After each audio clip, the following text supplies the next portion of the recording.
We're very excited to hear about this keynote and to give a little bit of background on Justin and Julie. Justin is the lead imager for the U.S. Holocaust Museum, the U.S. Holocaust Memorial Museum's Archival Digitization Project. In his 3 years at USHMM, he has overseen the production of hundreds of thousands of images, the installation and maintenance of the project's upgraded imaging hardware and software, and ensure that the project adheres to 4-star FADG standards. Justin has a BA in history from Westchester University. He started his digitization career at Ancestry's DC area office before going on to work at Mass Digitization Project at the Smithsonian National Museum of Natural History. Julie is an archivist at the United States Holocaust Memorial Museum. She has previously worked as a processing archivist at the Smithsonian Institute's Archives of American Art and as an archives and records management consultant at History Associates Incorporated. She holds a master's degree in library science and history from the University of Maryland and in French cultural studies from Columbia University.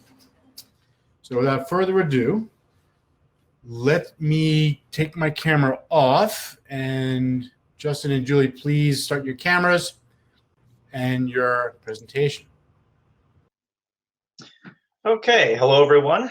Thank you for being here. My name is Justin Donaldson, and like the man said, I'm the lead imager for the project. Our talk today is about the project. I'll give you an overview of our process, and then my colleague Julie will talk about a specific collection, the Sobibor Perpetrator collection. That's a historically important collection that we worked on earlier this year, and it provided a bit of a challenge for our team. We feel it's a really good example of the abilities of our project and the benefit that it has for the museum and for Holocaust scholarship. So the project began back in 2015. Before that, we had employed an off-site contractor to image our collections, but it was decided that we could achieve better image quality, more consistent image naming, and so on if we moved to an in-house project. When the museum built a new off-site facility in Maryland, we were given a small processing room in the document vault. You can see on this slide, that picture is of our old digitization lab. We had to put a black tent around the imaging station because the lighting in that room was just all wrong for imaging. So I was working in a tent, inside a closet, inside the vault, which was not great for us, but you know, it was a good environment that was set up for us, despite the limitations. Our project is focused on the so-called personal papers collections.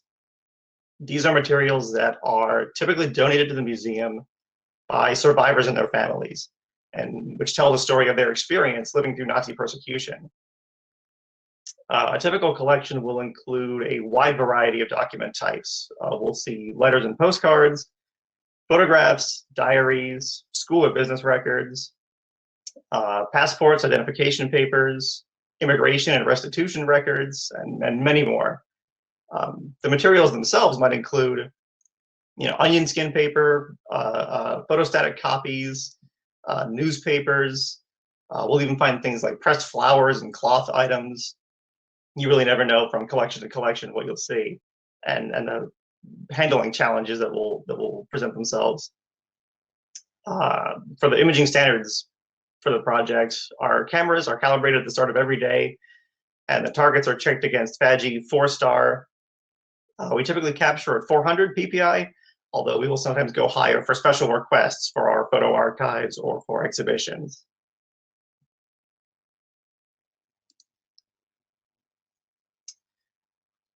So this chart shows our project workflow. The project isn't just about imaging these documents. The workflow involves staff from several offices. We've got staff from archives, collections management, conservation, and digital assets management. And that's all to ensure that the documents are described, organized, and treated for condition issues before they ever reach the camera. And then once they're imaged, they go into a digital workflow, which makes the vast majority of material available on our collection search page, which you'll see in a bit.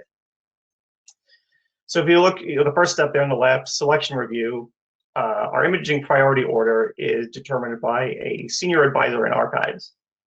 And he balances the needs of donors, researchers, and internal staff, our museum staff, who are requesting that we digitize things. Usually we have a lead time of at least several months because of our backlog of collections to do. But occasionally we'll get a hot potato, like the Sobibor Perpetrator collection, that needs to be fast-tracked through a queue. And we'll work together to prioritize and make sure that we can get that done in a timely manner. Once it goes into the queue, collection will go to a processing archivist to be arranged and described. They'll create a finding aid with biographical notes and a container list, which is important for me to estimate how long something will take to image, as we kind of continually refresh our image, our kind of production estimates. After that, a conservationist will examine every document and perform any rehousing or stabilization of fragile documents. Our project is somewhat unique in that we use the digitization process as an opportunity to have our conservationist treat the documents. She will leave notes in the collection to let me know about any potential handling issues. You know, this needs to be handled with gloves. This has to stay in its mylar sleeve, etc. With the Sobibor collection in particular, I worked with our conservationist not only on handling issues, but also the imaging order. As you'll see coming up, the collection included these 2 photo albums in which many of the photos had come loose from the page that they were originally mounted on. We determined that we wanted to produce 2 digital versions, one that kept the original physical arrangement with the photos imaged in the album, and then another version with the photos as they now lie housed in folders. So she temporarily affixed the photos to the album, I imaged it, and then it went back to conservation for a rehousing. So that required us to be flexible with our process and to do a lot of collaboration. Back to the workflow. So throughout the process, we have a collections management staff person who tracks the collections from step to step. She's really important to the whole process. She handles the accessioning and the physical movement of collections from place to place. So after conservation, it'll get moved to the imaging step. As lead imager, I work with collections and the project manager to determine what needs to be imaged week to week. Again, trying to balance those needs. Typically, we would try to balance the project goals of imaging X number of documents per year with the request of those donors and researchers that I mentioned. So I would switch between larger, simpler collections to generate those numbers, and then work on smaller, more intricate ones as needed. Once imaged, our quality control staff member will perform a 100% check of the images. And if I didn't mess anything up, she'll upload them to our server, and then it goes into our digital asset management, or DAMS system.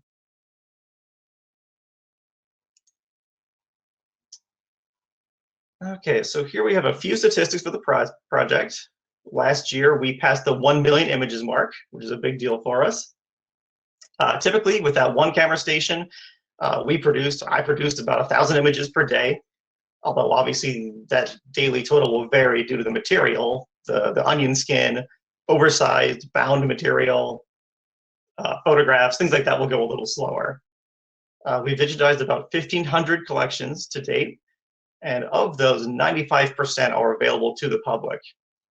The remaining 5% aren't posted due to PII, personal info, copyright issues, etc. On average, it takes about 2 weeks to go from in front of the camera to online to our collection search page, which you'll see the front page right here. So you can find our digitized collections on our collection search page, and the address is there below. You can search by keyword or the accession number or the title. Our digital asset management team built this custom universal viewer for the images. You can zoom in, you can rotate, you can look at the metadata. If there are captions or translations available, you'll be able to see those. There are drop-down menus to look at a collection's intellectual arrangement. And then in the viewer itself, you can see where a document resides in the physical arrangement. Its file name will be there. And then you'll be able to see the biographical information, keywords, the finding aid is there. And the viewer has a download button, so you can save a copy of an image. It's got a lot of features, and our team has worked hard to make it a good user experience. So I encourage everyone to check it out if you get a chance.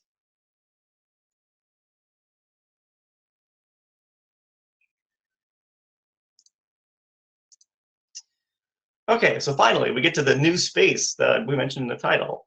As I said before, our project is based at the museum's offsite archival facility in Maryland. We'd set up our digitization lab in what had been a processing room in a document vault, and like I said, that wasn't an ideal space for us. Not least of which because it was a little bit cramped. You can only fit one station in there, and the temperature was intended for documents, not for people. Which was great for the collections, but not so much for us staff in there 8 hours a day. I think our staff that set up that old space did a great job. But if we wanted to expand the project, we clearly needed a new room. So we worked with our museum architect on this new suite for us that you can see there, empty and then filled with the equipment. We try to follow FADGI guidelines for the best lighting and wall color. We put in better climate control, air circulation, and then with this extra space, we were able to add a second imaging station and a separate room, not pictured there. We have dedicated workstations for our quality control tech and the project manager, and that brings everybody into the same space for the same time, which we think will really streamline communications for us. While we were moving into the new rooms, I revised our camera calibration procedure to make it easier for us to get to those 4-star FADGI images. We finally started using golden thread to check the targets instead of that old Delta E site.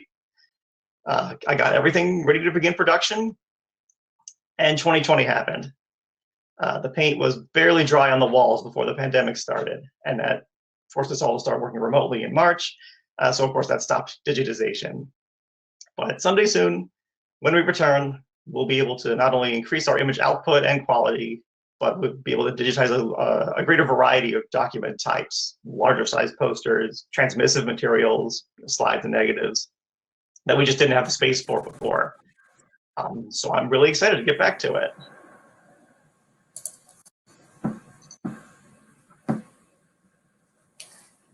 I'm dropping our URL for our collection I'm about to talk about. That didn't work, did it? This is the one I want to send you guys. Do you want to look at the collection while we're talking? I'm talking about the Sobibor Perpetrator collection today because it intersects ideas museum colleagues are thinking about within the digitization project, descriptive practices, researcher experience, historical interpretation, and storytelling.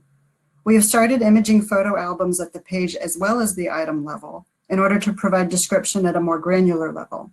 We are now allowing users to download high-resolution images directly for themselves without going through our rights and reproductions team. And historians are examining how perpetrators viewed and presented themselves visually and textually, which comes up clearly in this collection.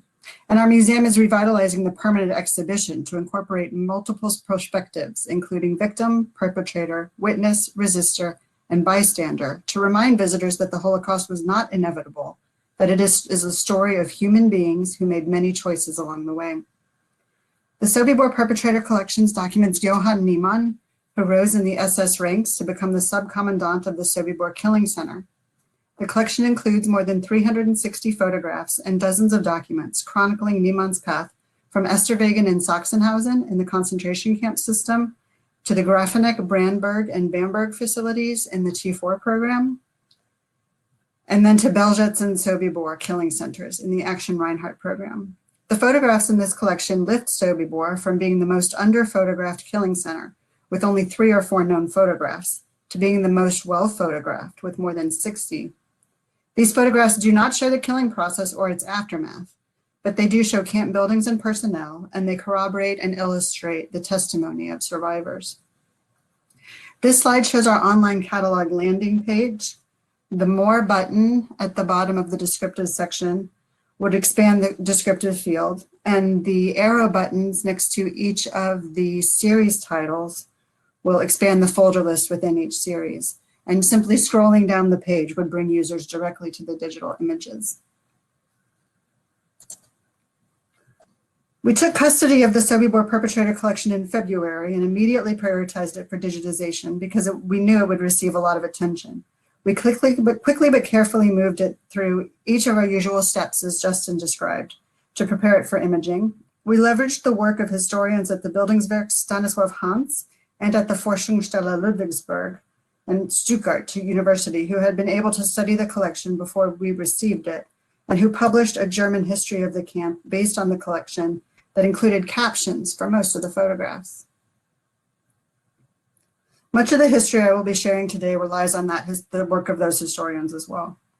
The collection did not require extensive arrangement, and I was able to use the German history to draft the biographical and scope and content notes in the catalog record and finding aid. The digitized collection was ready to go online in March, just in time for us all to be sent home for the pandemic. In the 6 or 7 months the digitized collection has been available online, it has received more than 5,700 page views, with an average time on page of 4.5 minutes from researchers from over 100 countries. Just yesterday, it was used in a presentation by colleagues during a Facebook Live event.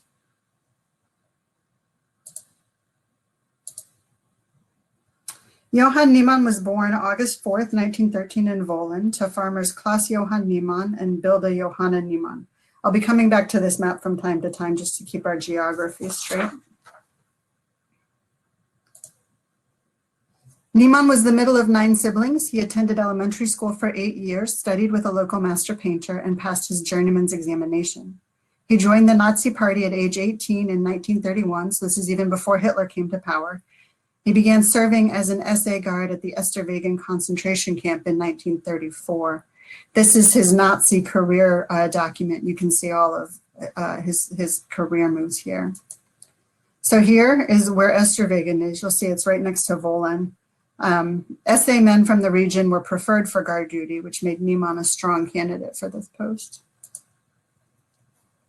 The early concentration camp system was created almost immediately after Hitler rose to power in 1933, and Esterwegen was one of the early purpose-built camps for political opponents. From 1934 onwards, so-called criminals, social outcasts, and Jewish prisoners were increasingly held at Esterwegen. When Niemann volunteered for service in May 1934 at age 20, the camp was occupied by up to 1,000 prisoners, and there were hardly any guidelines for guard duty. The guards were allowed to improvise, which meant that arbitrary violence was common. Niemann, like most of the guards alongside him, was already a veteran of Nazi violence, having participated in street fights against political opponents as one of Ernst Röhm's SA Brown shirts. In June 1934, internal Nazi power struggles led Himmler's SS to overthrow Röhm's SA and take control. Niemann, along with about half of the other 250 SA guards at Esterwegen, switched his allegiance to the SS. That summer, the concentration camp system was placed under an inspectorate of concentration camps and reorganized and standardized based on the Dachau model. SS camp guards were now trained to military standards with strict discipline drills and unconditional subordination and severe punishment. Camp regulations introduced at Esterwegen made the camp appear to run as a legitimate detention center, but in reality, arbitrary violence continued. In the picture on the lower left, you can see Niemann with some of his colleagues looking very formal and official and powerful. And then to the top right, you'll see, I think they're making a joke about an animal slaughter. That would have been in some downtime. I want to interrupt Niemann's chronology for a moment to show you an example of what our online display can do with item level description now. For this project, we imaged full album pages as well as a close-up of each photograph. Normally, we would only image the full album page, but for this project, we wanted to be able to identify people and places at the photograph level.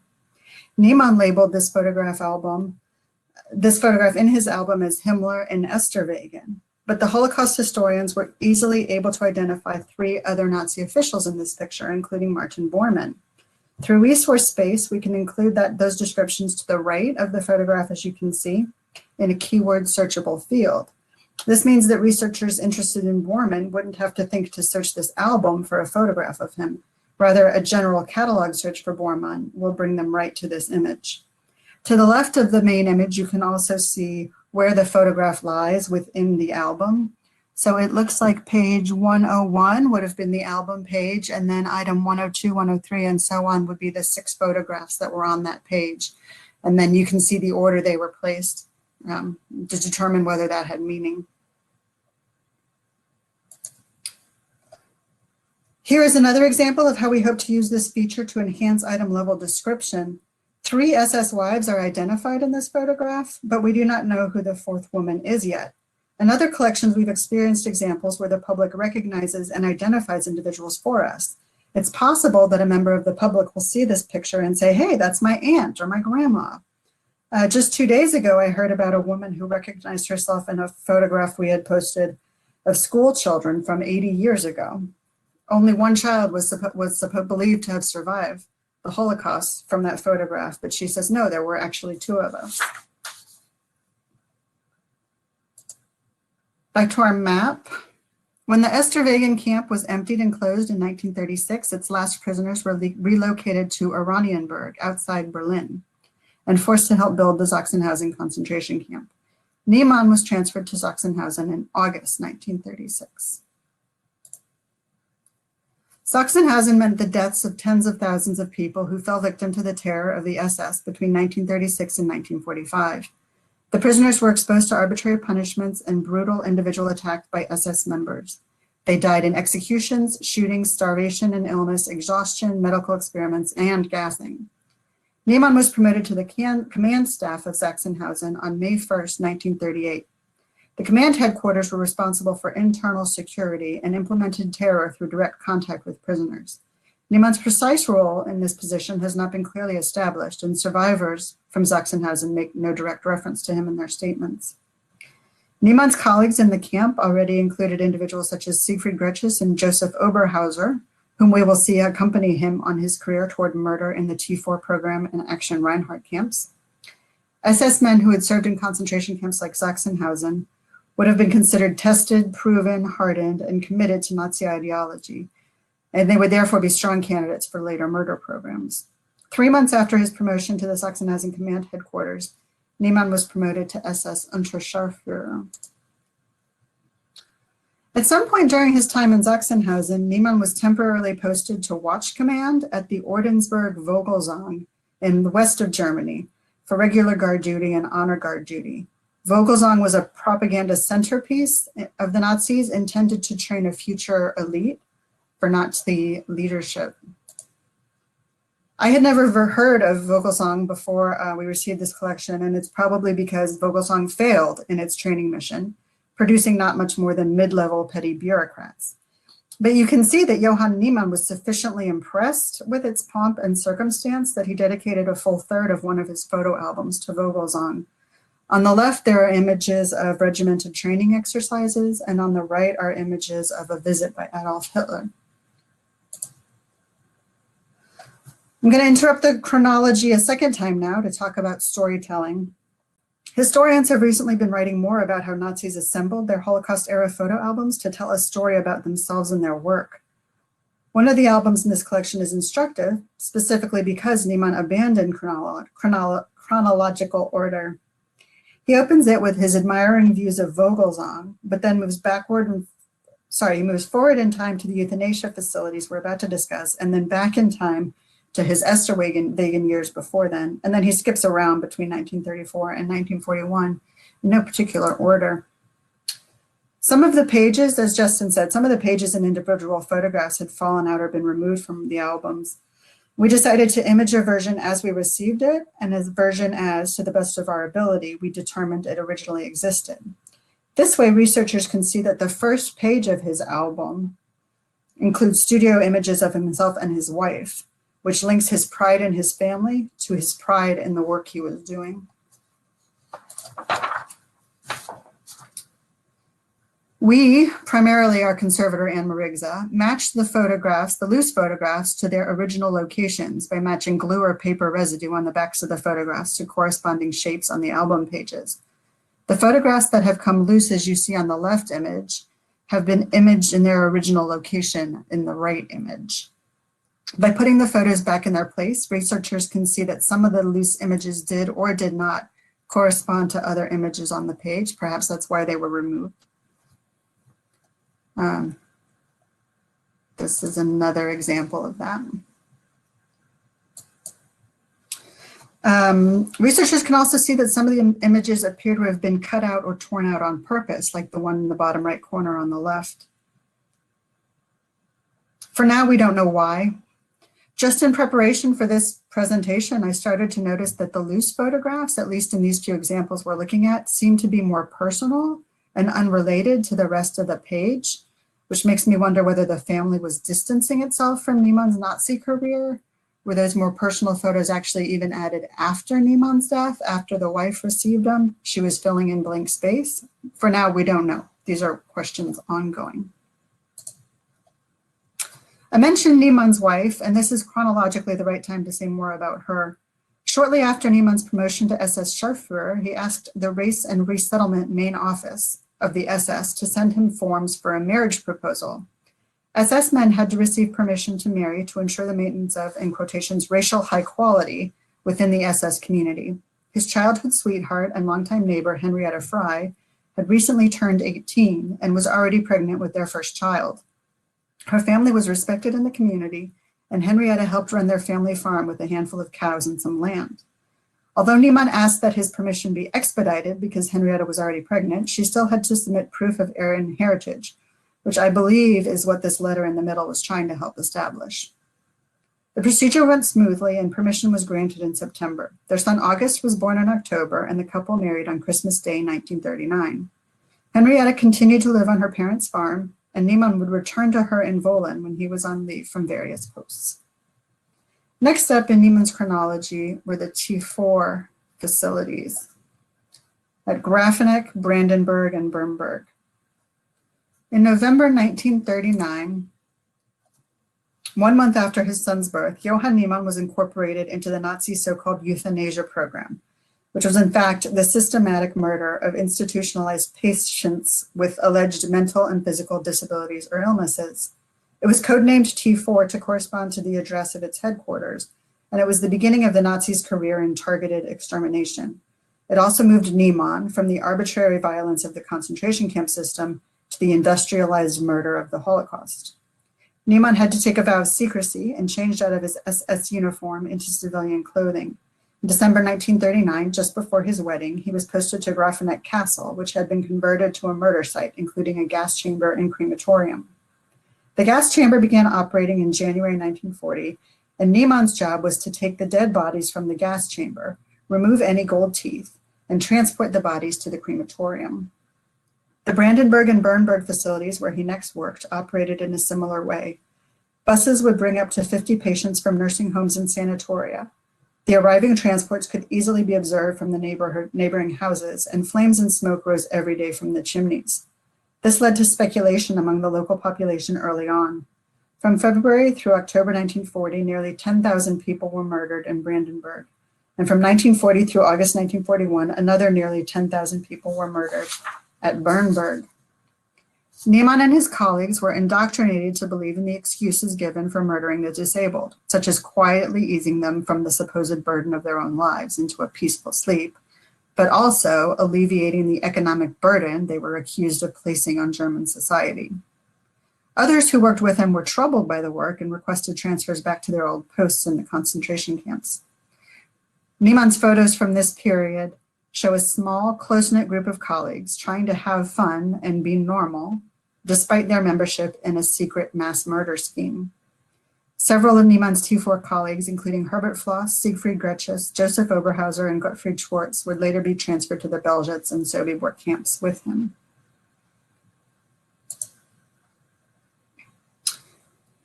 These two photos also show visits from Niemann's wife, Henrietta, to Bernburg on the left and to a Lake Attersee vacation spot on the right that was often used by the T4 employees. We don't have any evidence that the couple discussed his murderous work, but it's possible that the subject came up.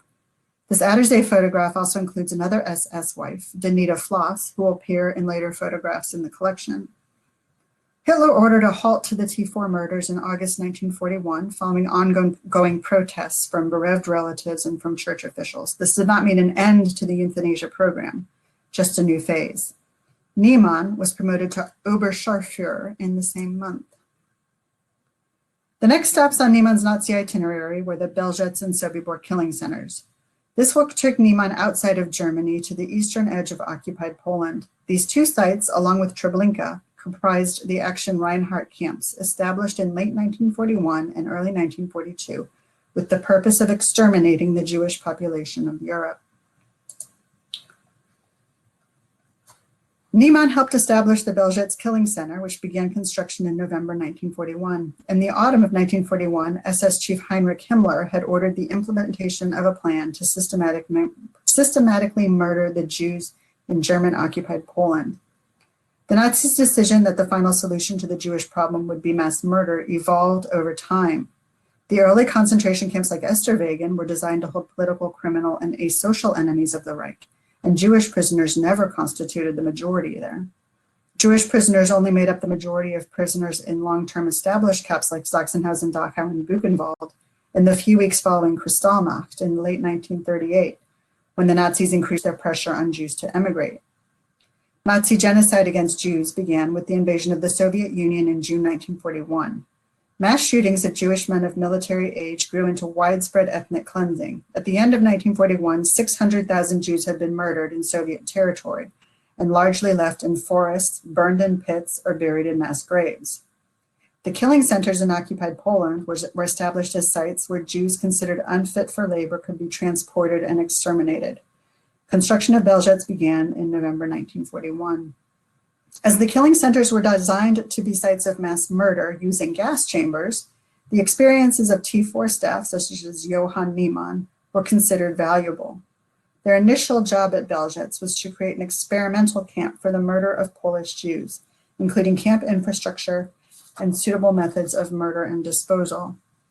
Mass murder began at Belzec in March 1942. Witnesses claimed that Niemann essentially commanded the upper camp, also known as Camp 2, which was the extermination site of the camp.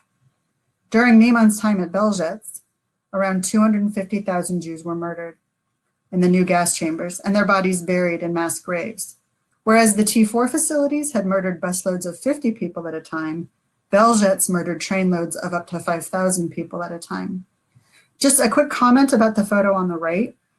Holocaust historians pay close attention to the difference between candid photographs and staged or posed photographs. This one on the right looked candid to me, but at least one viewer has argued that there would have been a building just across the way from these men. So it's not really feasible that they would have been holding artillery practice, attacking their own buildings. Johann Niemann was temporarily assigned to help construction at Sobibor in the spring of 1942 and officially transferred there in the summer as deputy commander. He was promoted to SS Hauptscharführer, and his daughter Johanna was born the same month that gassing operations began at Sobibor. He was promoted to SS Untersturmführer in June 1943. At least 167,000 Jews were killed in Sobibor's gas chambers during the time it operated as a killing center from April 1942 to October 1943. Most newly arrived prisoners were immediately sent to the gas chambers, and only a few were spared immediate death in order to serve as slave laborers assisting with the operations of the camp. Witnesses, both survivors and fellow perpetrators, described Niemann's extensive presence in everyday camp life. Survivors variously describe him as a perpetrator who did not interfere in all the little things, but rather stood in the background and gave orders, that he seldom took part in unnecessary atrocities against Jewish prisoners, but nevertheless that he carried out floggings to maintain so-called order, and he ordered individual shootings. As deputy commander, Niemann had a role in the gas chambers and burial pits, as well as during selection on the ramp. Historians believe this picture of Niemann on horseback on the arrival ramp was not a spontaneous snapshot either, but rather a staged photo op, and they argue that it shows how he liked to present himself as a dashing German officer. On the right is an excerpt from a separate collection. In her diary, Sobibor survivor Selma Engel describes the terror of arrival at the camp. In addition to descriptive photo captions, we have started using that space on the right to include transcriptions and translations. I'm going to go ahead and quote Selma to show the advantage of juxtaposing witness testimony with Niemann's material. Many women carry children on their arm and also a lot of luggage. There is a woman who also quickly throws down her backpack, but her child is also thrown. Oh God, my child, she cries, and she wants to get her child. Then a crowd sees that and says, what baby, move on, and he hits that woman in her face, causing blood to drip off her face. Again, she cries, my child, and again she is hit, and again she cries, my child. What? He says, we will take care of that child. Later on, we sort the luggage. How many times did I retrieve a child from among the luggage? I can't write everything of what I have experienced, and that's why I hope there will be some people that have survived such a camp. Such a disgrace, which is a disgrace for every crowd, because they have all wanted their Hitler.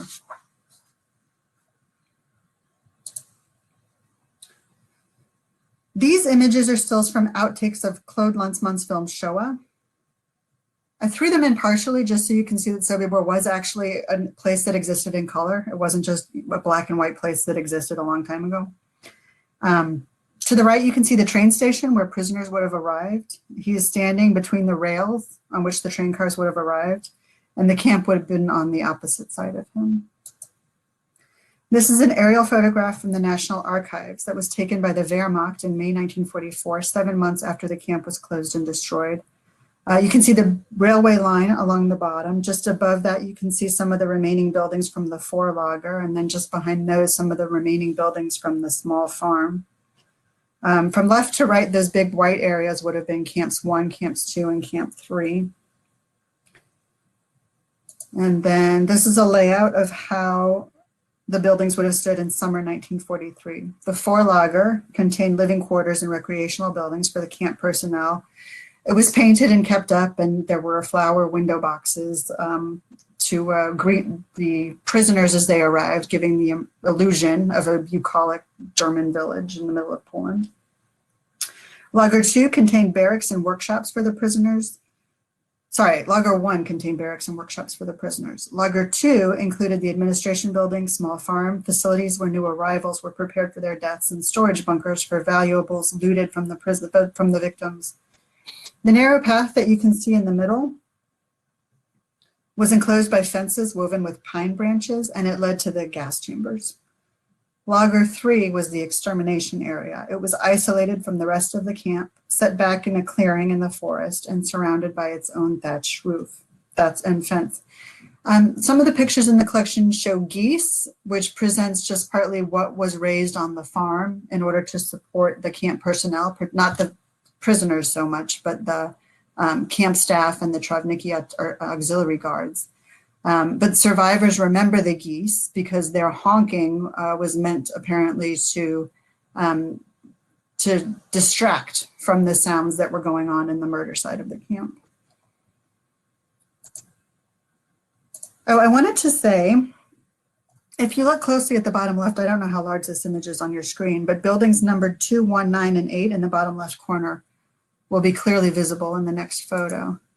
So here you see them. Before this collection was discovered, there were only 3 or 4 known photographs of Sobibor. This new photograph shows some of the buildings in the Vorlager. From left to right in the front would be officer accommodation, storage and ironing, guard room, and dentist. The building toward the back would have been the old cafeteria and Niemann's lodgings. That scaffold was a forestry tower that pre-existed the camp, but it will be visible in several of the photographs. And in the bottom left corner below the flags, you can just barely see the striped roof of the guardhouse where the prisoners entered, and there it is again. Like other areas meant to disguise the camp, these fences are woven with branches to hide the camp behind, and this is what survivors and witnesses described to us. This photograph shows the rear of the Vorlager buildings we just saw in the back, and then in the front of this photo is part of Camp 1. And then this is the Erbhof. It literally means ancestral farm. I think it was a Nazi joke. It's a small farm that supported the camp. You can see 2 prisoners in it just to the left of the well in the middle, and then over by the barn to the right. Prisoners at Sobibor did not wear the striped uniforms common at most other camps. Instead, they were outfitted with clothing stolen from the victims sent to the gas chambers. During Sobibor's initial operation as a death camp, victims were buried in mass graves. Later, Sobibor prisoners were used to exhume the mass graves so the bodies could be burned in open-air ovens made from rail tracks. The Germans also utilized a machine to crush bone fragments into powder in order to leave no evidence of their crimes. The red arrow I've added to this photograph points to the arm of an excavator used to exhume the corpses. So who else is in these photographs? Collaborators. The SS staff at killing centers tended to be limited to just a couple of dozen men. They were supported by 100 or more auxiliaries. These were referred to as Travnicki men, mostly Soviet prisoners of war, who were trained in a camp in the nearby village of Travnicki. These men were essential for guarding the camp. This photograph shows SS men on the patio of the old cafeteria. In the doorway behind them stand two local women who were hired to serve as kitchen staff. And here you can see them socializing with the SS men. These women did not obviously directly participate in genocide, but they remind us that women were present at sites of extermination. The wives also did not directly participate in genocide, but in the summer of 1943, Johann Niemann, his colleagues, and some of their Travnicki guards were rewarded for their genocidal work with a guided tour of Berlin and Potsdam. Niemann brought his wife along, and other SS wives, Janita Floss, whom we met before, and Emily Gomirsky are also present. On the left, you see them visiting Sanssouci, the 18th century Berlin summer palace of Frederick the Great, and on the right, you see them enjoying each other's company in a beer garden. Again, we don't know what the men discussed with their wives, but they'd had nearly a year of killing at Sobibor under their belts at this point. Henrietta's benefits went beyond the trip to Berlin. After Niemann, these documents are found in our collection. After Niemann began working in the killing centers, her bank book started reflecting highly suspicious cash deposits. In August 1944, she added 971 Reichsmarks to her account, which would have been almost 4 times the regular wage. In October, another 800 Reichsmarks were added and another 400 in December. And then in March 1943, another 700. In October, another 1,000 Reichsmarks were added. Her father, August Frey, also increased his bank balance. In May 1943, his bank balance was barely above 100 Reichsmarks, but then he added deposits of 1,100 Reichsmarks and then 3,000 Reichsmarks. The historians who studied this collection before we received it are strongly inclined to believe that this money came from plundering the valuables of Jewish victims at Belzec and Sobibor. Exactly 77 years ago yesterday, there was a prisoner uprising at Sobibor. In the summer of 1943, Jewish prisoners in Sobibor had organized an underground group that later incorporated a group of Soviet Jewish POWs who arrived at the camp in mid-September. These two photographs do not come from our collection, but I wanted to give you an idea of what the resistors and survivors look like. On October 14th, 1943, the commander of Sobibor was away. That meant that Johann Niemann was the highest ranking officer on site and that he was targeted first. Survivor witnesses report that he was lured to the tailor's barracks with the promise of a fine leather jacket and that he was hit over the head with an axe. The prisoners killed another 10 SS men and 2 Travnicki guards. At this point, there were about 60 prisoners at Sobibor. Maybe 300 of them managed to escape that day, but only 50 or 60 survived through to the end of the war. The rest were captured and killed, along with everybody who had been unable to escape. Following the uprising, the SS and Travnicki trained guards raised the extermination site of the camp, buried all evidence, and planted trees to disguise the area. A funeral was held for Niemann and the other officers in a nearby town called Kelm. His widow was sent his belongings, which included the 2 photograph albums we find in this collection. These 3 documents help describe what followed his death. The first is a letter announcing his death that was sent to his widow. The second is a letter she received from the Lebensborn office offering to help her and her children. During the war, the SS leadership reassured SS men serving at the front that their, in quotes, racially valuable children would always be cared for. Their letter to Henrietta Niemann indicates their concern for the children of her fallen SS officer. The third document comes from the central office of the T4 euthanasia program, but using a code name. This office had been reassuring Henrietta that the money she sent them was being used to maintain Johann's grave in eastern Poland. However, this letter regrets to inform her that in the summer of 1944, eastern Poland was occupied by the advancing Red Army, and the Nazis could no longer reach his grave to keep it nice for her. Yeah, in conclusion, this work has not concluded. I hope I have managed to convey that research into this collection and this history is ongoing. Many questions remain unanswered. By making the digital images widely available and searchable online, we hope to spur more answers and more questions. The catalog record and finding aid are complete, but we can always make adjustments and enhance item-level description based on new information. On a personal note, I can say it was unusual for me to be working on a perpetrator collection rather than on a survivor-victim collection. But this collection fits into the museum's efforts to relate the history of the Holocaust from multiple perspectives. This collection is important because it increases the number of known photographs of the operational Sobibor camp from only 3 or 4 to more than 60, allowing us to see more clearly what survivors and witnesses can have only described to us up until now. It also documents a not uncommon path to Nazi genocide, a young farmer who moved from street violence to the concentration camp system, to the T4 mass murder program, and then to the killing centers. And finally, we believe more evidence like this collection exists in the basements and attics of German and Austrian citizens. And perhaps these families are wary of sharing their Holocaust history with the public.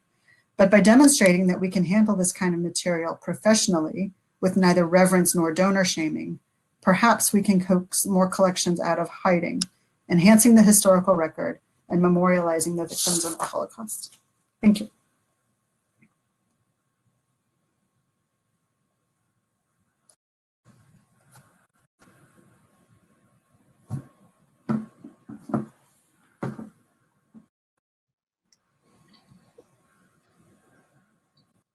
Julie and Justin, thank you. I mean, that was a very thought-provoking, sobering presentation.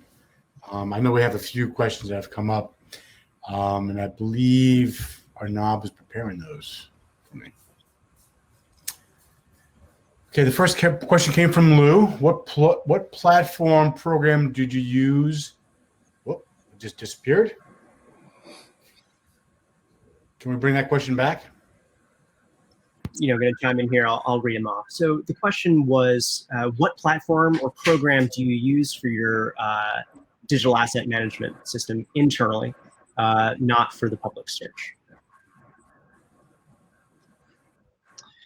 That's a good question. The DAMs that we use right now is called Resource Space, and it's an open source DAMs. But we are currently in the process of migrating everything to OTMM, which promises to be more user-friendly and have more features and be a little bit easier for all of us to use. And that process is happening right now.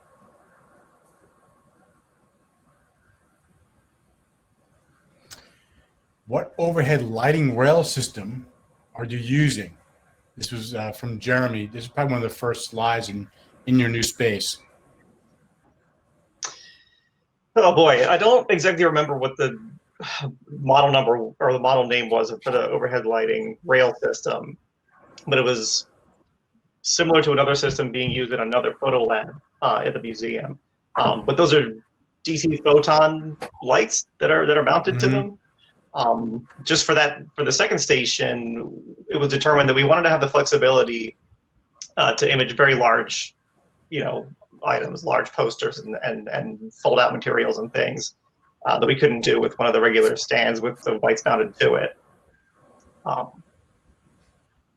that answers it. Sorry, I couldn't remember the exact name. I think it's a Manfrotto tool. I think so. Yeah, they have rails, and it's kind of on that scissory. I forget what they call that exactly, but yeah. Yeah, the scissor lift. They extend from the ceiling. Our next question is from Ben. And how do you handle the file naming and organizational aspects of your workflow? Well, the file naming happens at the camera. We're using Capture One to name as I image. The organizational aspects of the workflow, we use a program called Suite CRM for the project workflow. Basically, everybody at every step has access to that. So it has our container list and also space for any notes that we may leave for one another as it goes from person to person. For the file naming, just going back to that real quick, you can see on that link to the collection In the viewer itself, on the right, there will be a little sidebar, and the image name itself is there for every image. And that'll give you an idea of our naming concept. It's the accession number, and then box number, folder number, image number, finally. And for things like oversized boxes, et cetera, we'll have a slightly different naming scheme, but it gives you an idea. This was supposed to be an easy way to make display go quickly, because you could just display everything in the right order in the right series. But it turns out that we sometimes have to reprocess collections if we get accretions or additions. And then we want to move things around in boxes and folders, but then that means that Justin and his team have to rename things in boxes and folders. So we sometimes have some internal friendly animated discussions about how necessarily some of the moving is and whether we can move things without renaming. And I think the new dams is going to give us more flexibility with leaving things in their current place, but displaying them in a separate order. So we're excited to see what that's going to allow us to do. Mm-hmm. Yeah, definitely. This came from Catherine. Can you list all the software tools and systems you are using for access? Well, I can't, because that's a little bit outside of my step. That's our digital asset management and preservation staff that are handling the universal viewer that's on collection search. Julie, I don't know if you can provide any more insight. Blacklight pulls our catalog records from EMU, which is our collections management database. And that front matter material is also what's going to be displayed in the new dams. Right now, our finding aids, particularly the container lists, we make Word documents and put them up as a PDF, and everybody's embarrassed by that. So that's also partly why we're moving into the dams. So the paper finding aids should be going away. Mm. Okay, this question comes from Jennifer. Is there any handwritten text on the back of the photographs? And if so, was it also shot? Or are the prints pasted down really well? We're probably thinking about the scrapbooks or the photo albums here. Right, yeah. So if the photos were loose, and if they have anything on the back, even a watermark, then we image it. Okay. And obviously, if it's attached to the photo album, you don't pull it off. No, we don't pull it off. We don't lift it unless it was originally intended to be lifted. Sometimes in a photo album, it'll just be attached by the top, and then there may be text on the bottom or a document underneath that we then, of course, capture. Mm-hmm. This question also comes from Jennifer, and it actually was on my mind as well while you listened to the presentation. This must have been a very emotional collection to photograph. Were there any special challenges or considerations you need to deal with because of this, of the content? Yeah, with material like this, I just try to keep in mind that it's part of the mission of our museum to preserve the evidence. And then if it gets a little overwhelming, I can step outside and have a cup of tea and look at the trees outside the building and collect myself. But, I think mostly it's just part of the job. Mm-hmm. Yeah, we can't prevent the Holocaust because it happened 75 years ago, but anything we can do to preserve evidence of it and to memorialize the victims feels like good work. Yeah, truly an important collection to do. So we appreciate your efforts here, obviously. Thank you. Now, do we have any more? Here we have another one from person Gavin. Could you say again which dams you're looking at moving to? Keen to know what you liked, didn't like about resource base, and why the new one might suit your work better.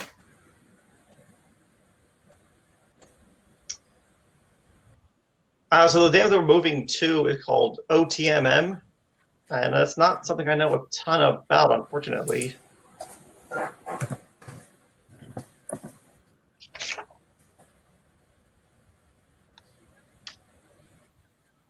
Julie, I don't know if you have any additional information. Basically, I mean, I've used resource space a little bit recently because, working from home, I'm doing non non-digitization or non-imaging projects, including stuff related to the migration from resource-based to OTMM.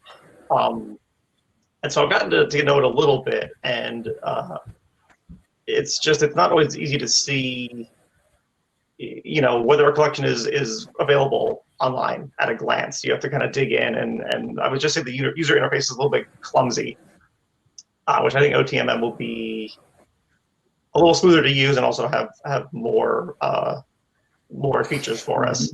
But unfortunately, I can't speak very specifically. I think the new dams will allow us to do more things with dates. We'll be more able to flexible with how we tag dates.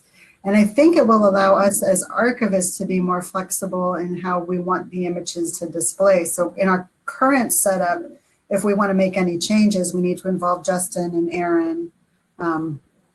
But moving forward, I think we'll be able to make those changes ourselves based on feedback from researchers or new information that we receive. Mm-hmm. Okay. I can chime in real quick. This is Arnab. So Justin and Julie have provided their contact information here. If you have questions about things like the dams or things that they can't answer directly, Justin, Julie, would you be all right with them reaching out to you directly and passing it on to the person that might know better? Absolutely. Yes, absolutely. If I can't find the answer, I will point them towards the person. Excellent. And we have one last question I'll throw up here. Well, I actually have a couple as well, but I'll wait for the attendees to go first. This came from Curtis. What is the story behind how the music came into possession of this particular collection? Is the story documented on the website anywhere? I'm just pulling up our finding aid to make sure that we included that information. But basically, it was an historian in Germany who was looking for perpetrator material for his own studies.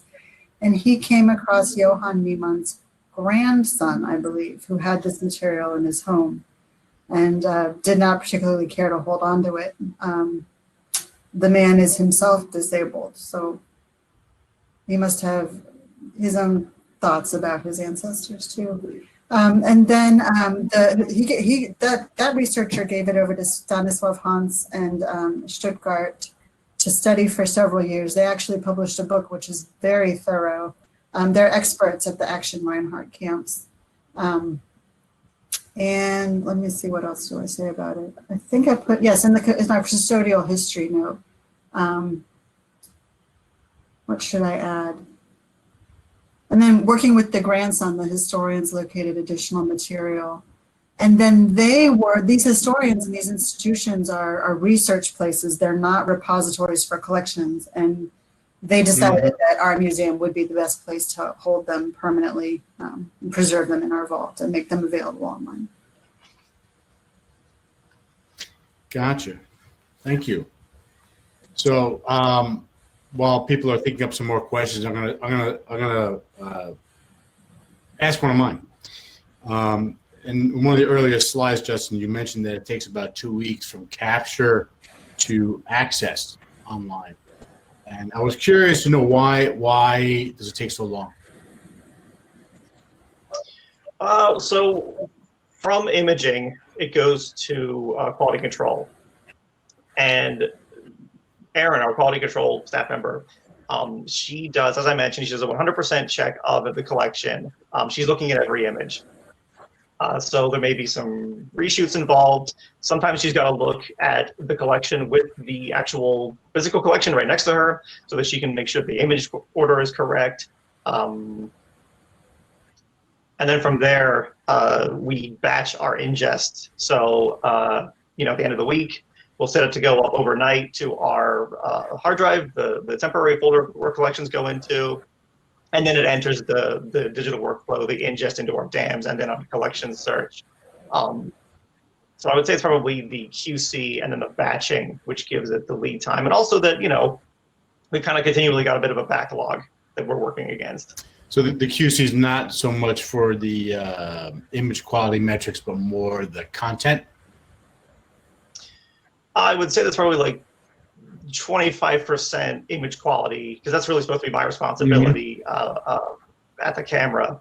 So probably 25% looking for image quality, 75% looking for the image, the content, like you said.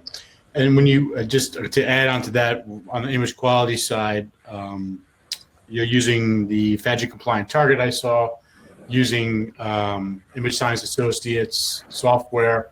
Are you checking every single image, or do you do it kind of like we'll get metrics on the first capture of the session, the last capture of the session. If they're within a threshold of a couple points, we assume that everything inside is great, or you do a one by one. So we don't image the item level targets. We image a device level target as part of our initial calibration in the morning. And then I'll do that again if I have to change the camera height or the lighting for any reason. But otherwise, we just calibrate it once, we save those settings and capture one, and then we go. And then we just determined that was the best for our workflow, particularly with collections that are not photo heavy. If it's more modern documentation, those settings aren't going to go anywhere. So we feel that it maintains the FADGI 4-star rating that we hit in the morning. And my thank you. My next question is for Julie. I'm thinking about your whole kind of processing the collection pipeline, right? And obviously, you have to do a lot of research on finding out who's in the image and the geographic information and piecing all the data points together. What I'm curious about as you process a collection and photograph for online access, what % of the time is actually spent imaging versus all the supporting work behind the object? I think just an image is much faster than we process and create catalog records and finding aids. I'm not sure I could give a percentage of it.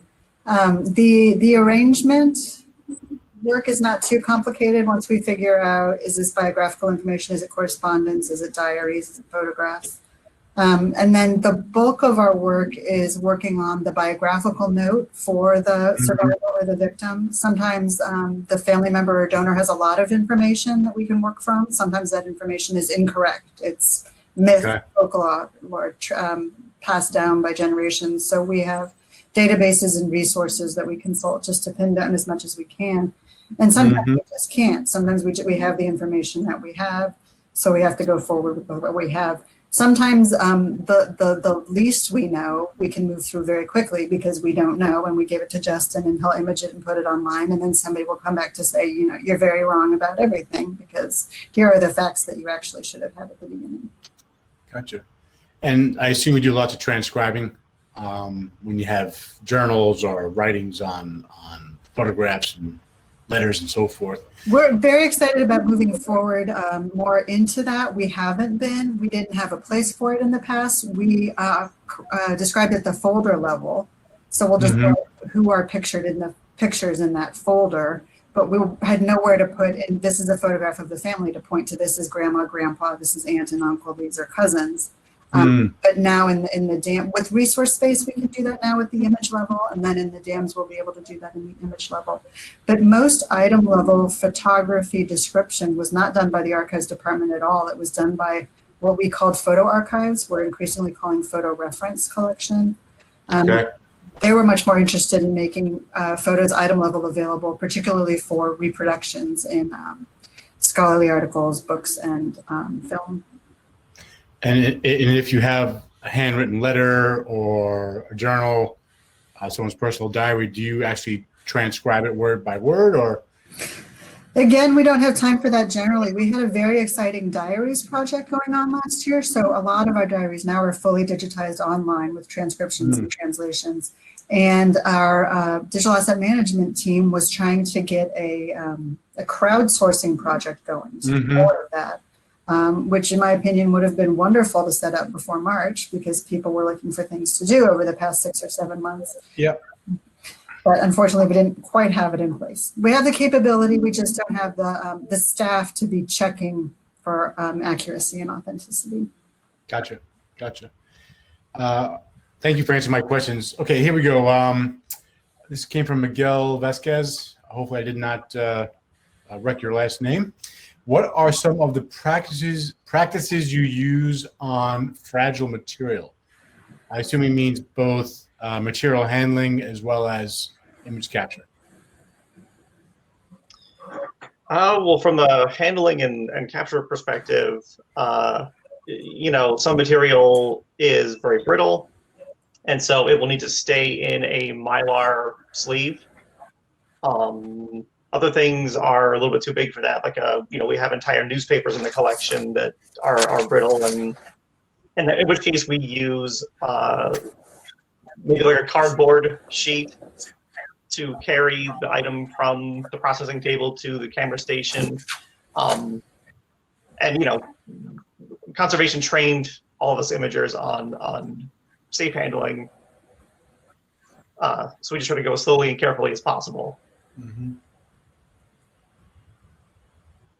We'll also use, I guess, for things that have creases that look terrible under the camera. We have a variety of tools that we can use to kind of flatten. Mostly we use plexiglass sheets to gently flatten the document to make it look good for capture. It's very interesting to work in an institution that has such a strong and robust and powerful conservation department, because in other places where I work, we maybe just would have done the best we can, but with conservation over our heads, they're pretty clear about what they want us to do too. Yeah, and we're all in the same building now, so I mean, if I have a question, I can get Anne over in a few minutes. And there have been times where I didn't feel comfortable imaging something; it was just too fragile, and then she'll give handling help, or just say, "Okay, fine, leave a placeholder image." Gotcha. Okay, we have another question coming in. Excuse me, from Adam. Can you talk about what enclosures you use to store the photographic material? We have an abundance of sleeves, polypropylene sleeves of various sizes, the 4s, the 3s, the 2s, the 9s. For an individual photo, we do have individual sleeves too. We tend not to use the paper folders or the paper enclosures for photos, because this is what conservation has encouraged us to use, and not every place has a budget to accommodate that, but we do, so we're fortunate. Mm-hmm.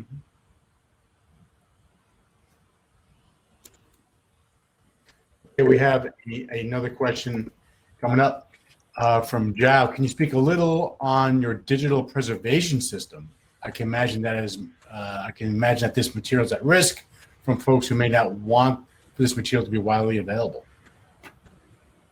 That would really, I think, be a question for Jessie Knight. And so I'll ask her that and follow up with her.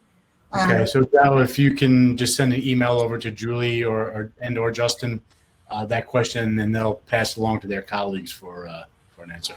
I can say that in the new dams, we'll have more granular parameters to set up what should be available just on site or just in-house, or can go on to the public, because sometimes there are folder by folder or item by item. There's medical information or legal information that we shouldn't be sharing with the public. All right. We have another question from Julie. For this collection and others, what is the process for ingesting and incorporating researcher or audience feedback and information that the museum receives? Does that information get included in the official metadata in the CMS or collections management system, or is it kept in an adjacent research file? I don't know. The process is somebody emails somebody, and that email gets forwarded to somebody who fixes it. But I don't know if that trail is retained.